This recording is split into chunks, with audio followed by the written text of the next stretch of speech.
Bronte, Mary Oliver, and Maya Angelou. We shall commence with the poetry of Emily Bronte.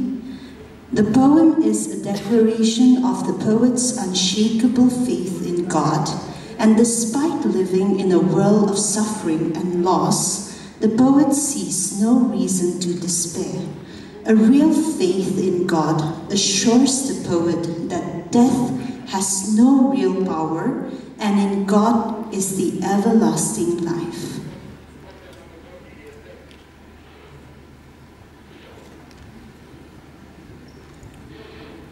No coward soul is mine.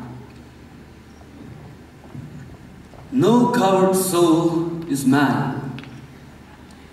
No trembler in the world's stormed, troubled sphere. I see heaven's glories shine, and faith shines equal, arming me from fear. O God within my breast, Almighty, ever-present deity, life that in me has rest.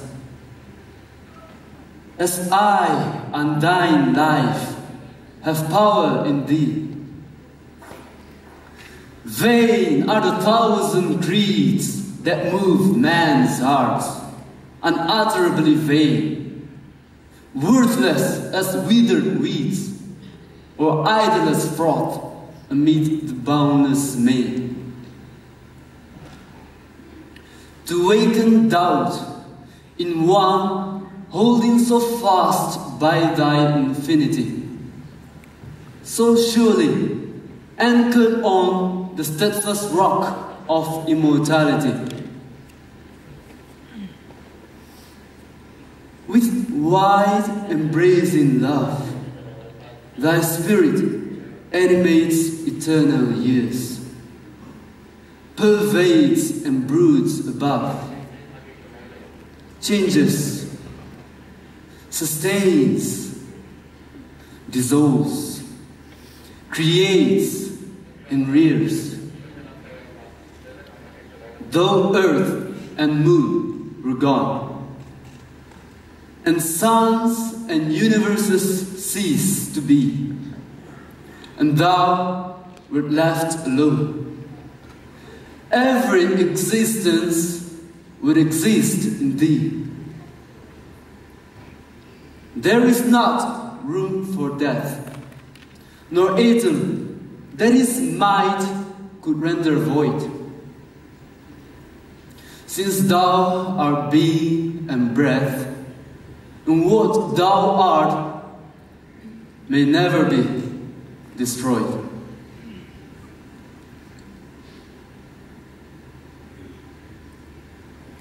Now, a reading of a poem by Mary Oliver. This poem is an evocative description about how important spending time in solitude in nature is to the body and the soul. The poem also talks about how rare it is for someone to let another person into that experience of solitude for the fear of it being spoiled.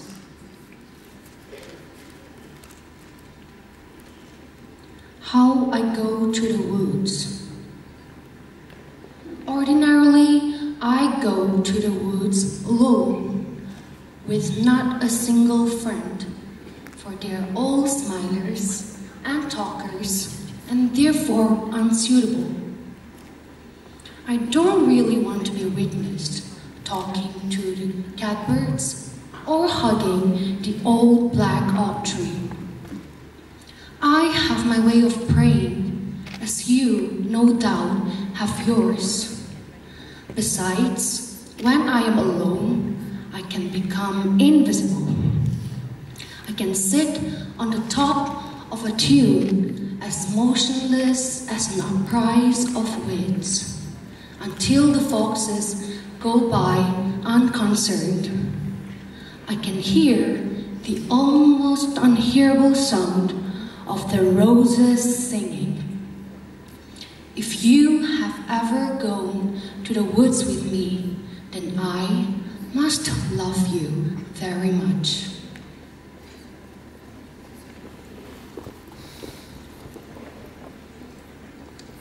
A reading of the poetry of Maya Angelou.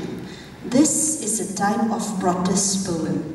It is defiant and celebratory. It is about the power of the human spirit to overcome discrimination and hardships, with the poet specifically reflecting on her struggles as a Black American woman. The poet declares that she will rise to any occasion and that nothing, not even her skin color or gender, will hold her back.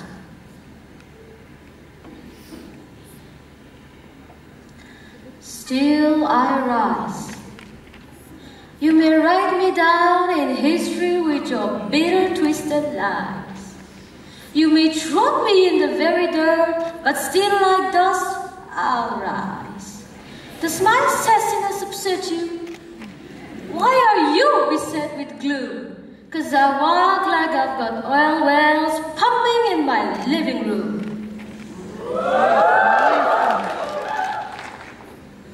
Did you want to see me broken? Bowed head and lowered eyes, shoulders falling down like teardrops, weakened by my soulful cries. Does my haughtiness offend you? Don't you take it awful hard, 'cause I laugh like I've got gold mines digging in my own backyard. You may cut me with your words. You may shoot me with your eyes. You may kill me with your hatefulness, but still like air, I'll rise. Out of the huts of history's shame, I rise. Out from a past that's rooted in pain, I rise.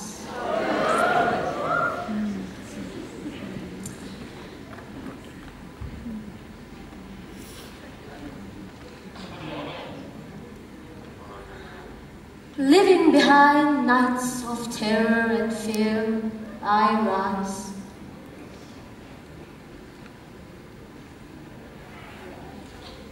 Into a daybreak that's wondrously clear, I rise.